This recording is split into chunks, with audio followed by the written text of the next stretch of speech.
जय जय श्री हरि दास दुलारी। जय जय श्यामा जय जय श्याम। जय जय श्री वृंदावन धाम। प्यारो राधे तेरो नाम। प्यारो श्री वृंदावन धाम। जय जय श्यामा जय जय श्याम। श्यामा प्यारी कुंज बिहारी। जय जय श्री हरिदास तुलारी। श्री कुंज बिहारी श्री हरिदास। जय जय श्यामा जय जय श्याम। राधे कृष्ण कृष्ण कृष्ण राधे राधे। राधे श्याम श्याम श्याम राधे राधे। हरे कृष्ण कृष्ण कृष्ण हरे हरे। हरे Ram Ram Ram Hare Hare. Setting the scene, although widely published, जय श्री प्रभुपाद महाराज की जय। श्री राधा कृष्ण भगवान की जय। Bhagavad Gita as it is की जय। श्री प्रभुपाद महाराज की जय। इस्कॉन मंदिर की जय। हरि कृष्ण महामंत्र की जय। हनुमान जी महाराज की जय। जय जय श्री राम जय श्री राम जय श्री राम जय Shri Ram. Bajrang Bajrang Bajrang.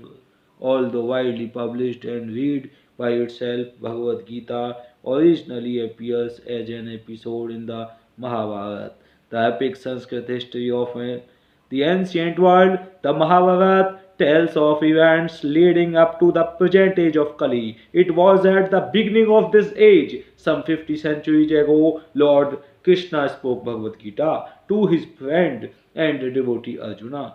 Their discourse, one of the greatest philosophical and religious dialogues known to man, took place just before the onset of war.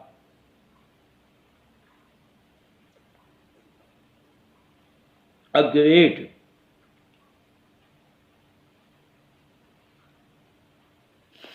fratricidal conflict between the 100 sons of Dhritarashtra, and on the opposing side of their cousins, the Pandavas or sons of Pandu. Dhritarashtra and Pandu were both born in the Kuru dynasty, descending from King Bharat, a former ruler of the earth, from whom the name Mahabharat derives because Dhritarashtra and the elder brother was born blind. The throne was otherwise would have been his was passed down to the younger brother Pandu. When died at an early age, his 5 children Yudhishthir, Bhima, Arjuna, Nakul and Sahadev came under the care of Dhritarashtra, who in fact became for the time being the king. Thus the sons of Dhritarashtra and those of Pandu grew up in some royal household. Both were trained in military arts by the expert Drona and counseled by the revered grandfather of clan Bhishma. Yet the sons of Dhritarashtra, especially the eldest Duryodhan, hated and envied the Pandavas, and the blind and weak-minded Dhritarashtra wanted his own sons, not those of Pandu, to inherit the kingdom. Thus Duryodhana, with Dhritarashtra's consent, plotted to kill the young sons of Pandu, and it was only by the careful protection of their uncle Vidur and their cousin Lord Krishna that the Pandavas escaped the many attempts against their lives. Sri Kunja Bihari Sri Haridas.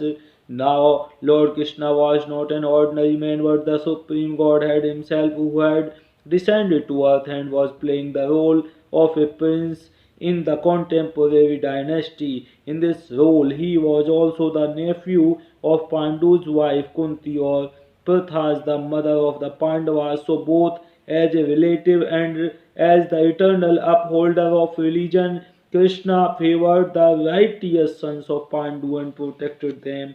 Ultimately, however, the clever Duryodhana challenged the Pandavas to a gambling match. In the course of that fateful tournament, Duryodhan and his brothers took possession of Draupadi, the chaste and devoted wife of the Pandavas, and insultingly tried to strip her naked before the entire assembly and of princes and kings. Krishna divine intervention saved her, but the gambling, which was rigged, cheated the Pandavas of their kingdom and forced them into 13 years of exile. Upon returning from exile, the Pandavas rightfully requested their kingdom from Duryodhana, who bluntly refused to yield it. Duty bound as princes to serve in public administration, the five Pandavas reduced their request to a mere 5 villages. But Duryodhana arrogantly replied that he would not spare them even enough land into which a drive a pin. Throughout all this, the Pandavas had been consistently tolerant and forbearing, but now war seemed inevitable. Nonetheless, as the princes of the world divided, some siding with the sons of Dhritarashtra, others with the Pandavas, Krishna himself took the role of messenger for the sons of Pandu and went to the court of Dhritarashtra to plead for peace. When his pleas were refused, war was now certain. The Pandavas, men of the highest moral stature, recognized Krishna to be the supreme personality of Godhead, whereas the impious sons of Dhritarashtra did not. Yet Krishna offered to enter the war according to the desire of the antagonist. As a god, he would not personally fight, but whoever so desired might avail himself of Krishna's army, and the other side could have Krishna himself as the advisor and helper. Duryodhan, the political genius, snatched at Krishna's armed forces, while the Pandavas, Pandavas were equally eager to have Krishna himself. In this way, Krishna became the charioteer of Arjun, taking up it upon himself to drive the fabled bowman's chariot. This brings us to the point at which Bhagavad Gita begins with the two armies arrayed ready for combat, and Dhritarashtra anxiously inquiring for his secretary Sanjay what did they do. The scene is set with only the need for a brief note regarding this translation in contemporary. The general pattern translators have followed in rendering Bhagavad Gita into English has been to brush aside the person Krishna to make room for their own concepts and philosophies. The history of Mahabharata is taken as a quaint mythology, and Krishna becomes a poetic device for presenting the ideas of some anonymous genius, or at best, he becomes a minor historical personage. But the person Krishna is both the goal and substance of the Bhagavad Gita. So far as the Gita speaks for itself, this translation then and the contemporary that accompanies its purpose to direct the reader to Krishna rather than away from him. The Bhagavad Gita thus becomes wholly consistent and comprehensible. Since Krishna is the speaker of the Gita and the ultimate goal as well, Bhagavad Gita as it is presents this great scripture in its true terms. Sri Kunj Bihari Sri Haridas Om Namah Shivaya Har Har Mahadev. Originally, Srila Prabhupada is saying that I wrote Bhagavad Gita as it is in the form which is presented now. When this book was first published, the originally original manuscript was unfortunately cut short to less than 400 pages, without illustration and without explanation. For most of the original verses of the Srimad Bhagavad Gita, in all of my other books, Srimad Bhagavatam, Sri Isha etc., the system is that I give the original verses English transliteration word for word, Sanskrit English equivalents, translations, and purports. This makes the book very authentic and scholarly and makes the meaning self evident. I was not very happy with, therefore, when I had to minimize my original manuscript, but later on, when the demand for Bhagavad Gita as it is considerably increased, I was requested by many scholars and devotees to present the book in its original form. Thus, the present attempt is to offer the original manuscript of this great book of knowledge with full parampara explanation in order to establish the Krishna consciousness movement more soundly and progressively. Our Krishna consciousness movement is genuine, historically authorized, natural and transcendental due to its being based on Bhagavad Gita. As it is gradually becoming the most popular movement in the entire world, especially amongst the younger generation. It is becoming more and more interesting to all older generation also. Older generation are becoming interested, so much so that the fathers and grandfathers of my disciples are encouraging uh, us by becoming life members of our great society, the International Society for Krishna Consciousness in Los Angeles. Many fathers and mothers used to come to see me to express their feelings of gratitude for my leading of Krishna consciousness movement throughout the entire world. Some of them said that it is greatly fortunate for the Americans that I have started the Krishna consciousness movement in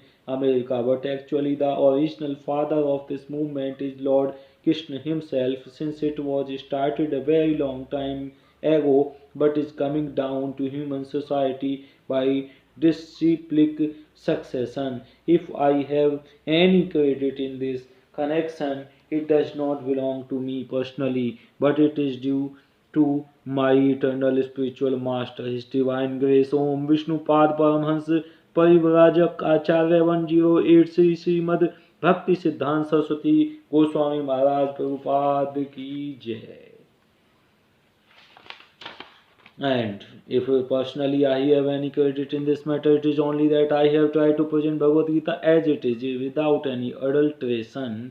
Before my presentation of Bhagavad Gita as it is, almost all the English edition of Bhagavad Gita were introduced to fulfill someone's personal ambition, but our attempt is in presenting Bhagavad Gita as it is to present the mission of the Supreme Personality of Godhead. Krishna, our business is to present the will of Krishna, not that of any mundane speculator like the politician, philosopher, or scientist, for they have very little knowledge of Krishna despite all their other knowledge. When Krishna says, Man manabhav mad bhakto mad yaji mam namaskuru, we, unlike the so-called scholars, do not say that Krishna and his inner spirit are different. Krishna is absolute and there is no difference between Krishna's name, Krishna's form, Krishna's qualities, Krishna's pastimes, etc. The absolute position of Krishna is difficult to understand for any person who is not a devotee of Krishna in the system of parampara disciplic succession. Generally, the so-called scholars, politicians, philosophers, and swamis, without perfect knowledge of Krishna, try to banish or kill Krishna when writing contemporary on Bhagavad Gita. Such unauthorized commentary upon Bhagavad Gita is known as Mayavad Bhasya, and Lord Chaitanya has warned us about these unauthorized means. Man, Lord Chaitanya clearly says that anyone who tries to understand Bhagavad Gita from the Mayavadi point of view will commit a great blunder. The great of such a blunder will be that misguided student of Bhagavad Gita will certainly be bewildered on the path of spiritual guidance and will not be able to go back to home, back to Godhead.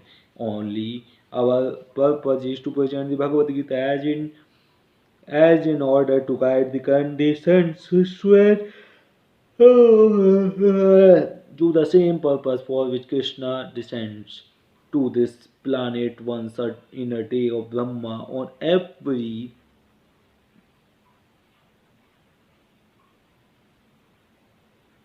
8 Arab 6 8 Arab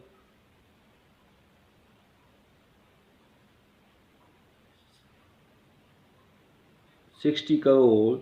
This purpose is stated in Bhagavad Gita and we have to accept it as it is. Otherwise, there is no point in trying to understand the Bhagavad Gita and its speaker, Lord Krishna. Lord Krishna first spoke Bhagavad Gita to the sun god some hundreds of millions of years ago. We have to accept this fact and thus understand the historical significance of Bhagavad Gita without misinterpretation on the authority of Krishna to interpret Bhagavad Gita without any reference to will of Krishna is greatest offense. In order to save oneself from the offense, one has to understand the Lord as the Supreme Personality of Godhead as he was directly understood by Arjuna and Lord Krishna's first disciple. Such understanding of Bhagavad Gita is really profitable and authorized for the welfare of the human society in fulfilling the mission of life. The Krishna consciousness movement is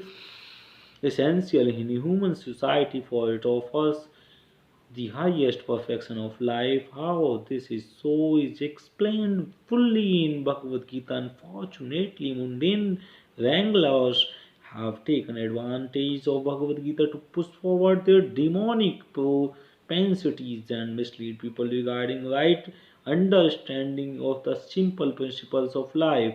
Everyone should know how God or Krishna is great and everyone should know the factual position of the living entities. Everyone should know that the living entity is eternally a servant and thus unless one serves Krishna, one has to serve in illusion in different varieties of the three modes of material nature and thus wander perpetually within the cycle of birth and death. Even the so-called liberated Mayavadi specular has to undergo his progress process. The knowledge constitutes a great science, and each and every living being has to hear it for its own interest.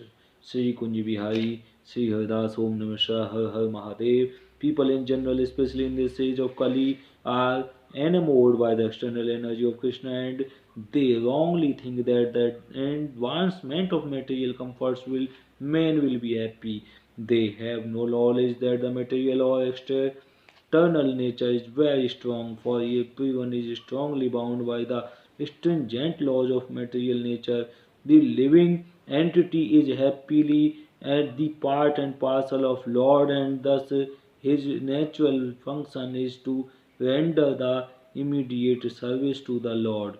By the spell of illusion, one tries to be happy by serving this personal sense gratification in different forms which will never make him happy. Instead of satisfying his own personal material senses, he has to satisfy the senses of the Lord. This is the highest perfection of life. The Lord wants this and he demands it. One has to understand the central point of Bhagavad Gita. Our Krishna consciousness movement is to teaching the whole world is the central point, and because we are not polluting the theme of Bhagavad Gita as it is, anyone seriously interested in deriving benefit by studying the Bhagavad Gita must take help from the Krishna consciousness movement for practical understanding of Bhagavad Gita under the direct guidance of the Lord. We hope, therefore, that people will derive the greatest benefit of by studying Bhagavad Gita as it is. We have presented it here, and if even one man becomes a pure devotee of Lord, we shall consider our attempt a success. A.C. Bhaktivedanta Swami Prabhupada, 12 May 1971, Sydney, Australia. This is written. This was written by Srila Prabhupada. So now we will again start the introduction. Not again. First time we will start the introduction for you after a long time, and this Bhagavad Gita will go on. Sri Gunjbhai, Sri Hadashadev, Sri Radha Om Namah Shivaya, Mahadev, Shambhu, Shambhu, Shambhu, Jai Jai Shri. Please chant Hare Krishna, Krishna Krishna, Hare Hare, Hare Ram, Ram Ram, Hare Hare. और श्री राधा राधा श्री राधा वल्लभ श्री हरिवंश ओम नमः शिवाय हर हर महादेव श्री राम जय जय Ram. Chant all these names Sri Kunj Bihari Sri Haridas. By chanting the only names you will fulfill all the your desires which are filled in your mentally disturbed mind and intelligence, and by Sri Kunj Bihari Sri Haridas chanting, you will also be loved by Sri Radha Krishna. Om Namah Shivaya. Swami ji Haridas महाराज की जय. तटीय स्थान जय. वृंदावन धाम की जय. बांके बिहारी लाल की जय. राधा वल्लभ लाल की जय. राधा कृष्ण भगवान की जय. राधा श्याम सुंदर भगवान की जय. वृंदावन धाम यमुना महारानी की जय. श्री कुंज बिहारी श्री हरि दास राधे श्री राधे. ओम नमः शिवाय. हर हर महादेव.